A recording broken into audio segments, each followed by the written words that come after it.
Assalamualaikum warahmatullahi wabarakatuh. Perkenalkan saya Miki Ko akan mempresentasikan dan warehousing and location mata kuliah manajemen dan ada pengertian warehousing. Warehousing adalah kegiatan pengelolaan gudang yang meliputi proses penerimaan barang, penyimpanan, pemeliharaan, pengendalian, persediaan, hingga penyiapan dan pengiriman barang. Jadi, gudang tidak hanya berfungsi sebagai tempat menyimpan barang, tetapi juga sebagai pusat pengelolaan persediaan agar barang dapat didistribusikan secara efektif dan efisien. Tujuannya adalah mendukung kelancaran aliran barang dalam rantai pasok secara efektif dan efisien. Selanjutnya ada jenis-jenis warehousing. Ini berdasarkan fungsinya. Di sini ada raw material warehouse, itu maksudnya gudang yang digunakan untuk menyimpan bahan baku sebelum diproses menjadi produk. Contoh, pabrik roti menyimpan tepung, gula, dan mentega sebelum diproduksi. Yang kedua ada work in process, WIP warehouse. Gudang yang digunakan untuk menyimpan barang setengah jadi yang masih menunggu proses produksi berikutnya. Contohnya rangka sepeda yang sudah dicat tetapi belum dipasang roda. Yang ketiga ada finished goods warehouse, gudang yang menyimpan produk yang sudah selesai diproduksi dan siap dijual atau didistribusikan. Contoh gudang minuman kemasan yang siap dikirim ke distributor. Untuk yang terakhir, yang keempat, distribution center atau DC. Gudang yang berfungsi sebagai pusat penerimaan, penyortiran, penyimpanan sementara, dan distribusi barang ke toko atau pelanggan. Contohnya distribution center Alfamart yang mengirim barang ke gerai-gerai Alfamart. Di sini ada jenis-jenis yang berdasarkan kepemilikannya. Ada private warehouse, yang dimaksud gudang yang dimiliki dan dioperasikan sendiri oleh perusahaan. Contoh, perusahaan manufaktur yang memiliki gudang sendiri untuk menyimpan produknya.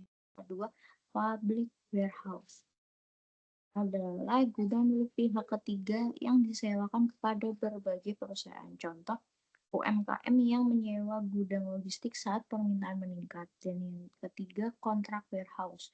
Gudang yang dikelola oleh perusahaan logistik berdasarkan kontrak jangka panjang dengan pelanggan. Contoh, perusahaan yang mengontrak penyedia logistik untuk mengelola seluruh aktivitas pergudangannya. Nah, di sini peranan warehousing itu ada penyangga stok, buffer stok, terus konsolidasi dan sortasi, efisiensi biaya, dan layanan bernilai tambah. Ini maksudnya penyangga stok, buffer stok ini adalah pergudangan yang baik membantu mengoptimalkan pengelolaan stok dengan meminimalkan biaya penyimpanan berlebihan dan menghindari kekurangan stok. Untuk konsolidasi dan sortasi memungkinkan penggabungan muatan dari berbagai pemasok dalam kurung konsolidasi serta memisahkan barang pesanan berdasarkan tujuan pengiriman dalam kurung sortasi sebelum didistribusikan. Selanjutnya, efisiensi biaya ini dimaksud dengan mengurangi biaya penyimpanan, biaya pengangkutan, dan biaya lainnya yang terkait dengan manajemen stok pergudangan membantu mengoptimalkan biaya logistik secara keseluruhan. Lalu yang layanan bernilai tambah yang dimaksud itu gudang modern juga berfungsi sebagai titik penyelesaian akhir seperti pengemasan ulang, pelabelan, kitting, hingga penanganan pengembalian barang atau reverse logistics. Nah, sekarang lanjut ke location.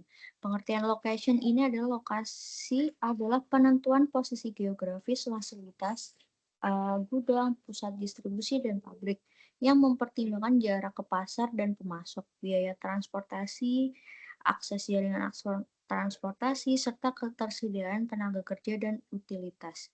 Pemilihan lokasi bertujuan menyeimbangkan trade-off antara efisiensi biaya, misal biaya transportasi dan sewa, dan responsivitas layanan, misalnya waktu pengiriman dan ketersediaan stok.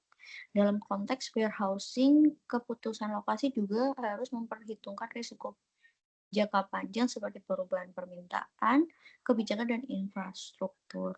Itu yang dimaksud dengan lokasi. Nah, konsep pemilihan lokasi.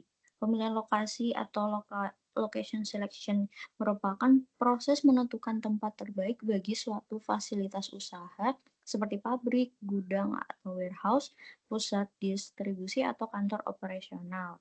Tujuannya adalah meminimalkan biaya operasional dan biaya logistik, mempermudah distribusi barang kepada pelanggan, mempercepat waktu pengiriman, mendekatkan perusahaan dengan pemasok maupun pasar, meningkatkan produktivitas dan efisiensi operasional, mendukung perkembangan usaha di masa mendatang.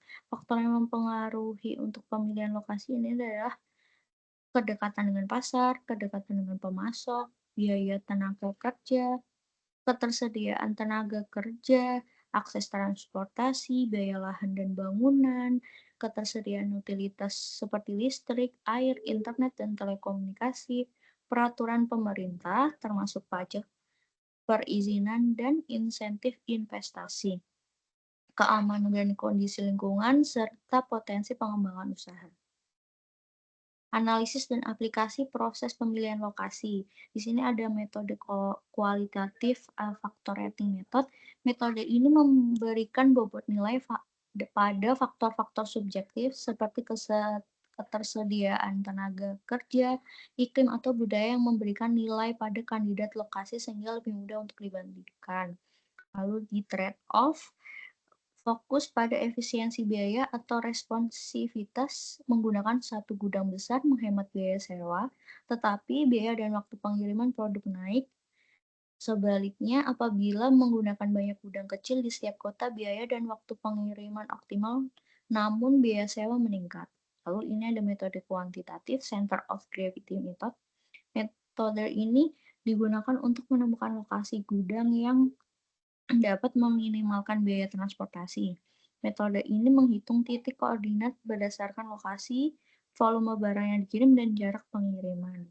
Nah, analitas sensitivitas dan risiko jangka panjangnya sesuai pandangan David J. Bowersox, analisis sensitivitas bertujuan untuk memastikan lokasi tetap efisien dan adaptif terhadap risiko masa depan seperti pergeseran pasar dan kenaikan upah atau perubahan iklim bisnis.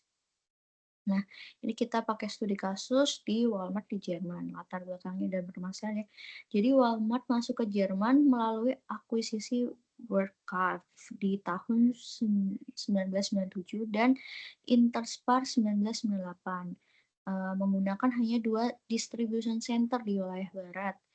Lalu banyak toko berada di timur dan selatan yang jaraknya kurang lebih 500 kilometer. Dampaknya biaya distribusi tinggi dan pengiriman kurang efisien. Nah, analisis locational cost value analisisnya. Nah, jadi untuk rumusnya total cost kan adalah fixed cost ditambah variable cost kali volume distribusi. Jumlah gudang yang sedikit membuat fixed cost lebih rendah, namun jarak distribusi yang jauh meningkatkan variable cost seperti biaya transportasi, bahan bakar, dan tenaga kerja. Pada volume distribusi yang tinggi, peningkatan variable cost menyebabkan total biaya logistik menjadi kurang efisien, sehingga penambahan distribution center di wilayah timur atau selatan dapat meningkatkan fixed cost, tetapi berpotensi menurunkan variable cost sehingga total biaya distribusi menjadi lebih efisien. Uh, Terima kasih. Sekian presentasi dari saya. Wassalamualaikum warahmatullahi wabarakatuh.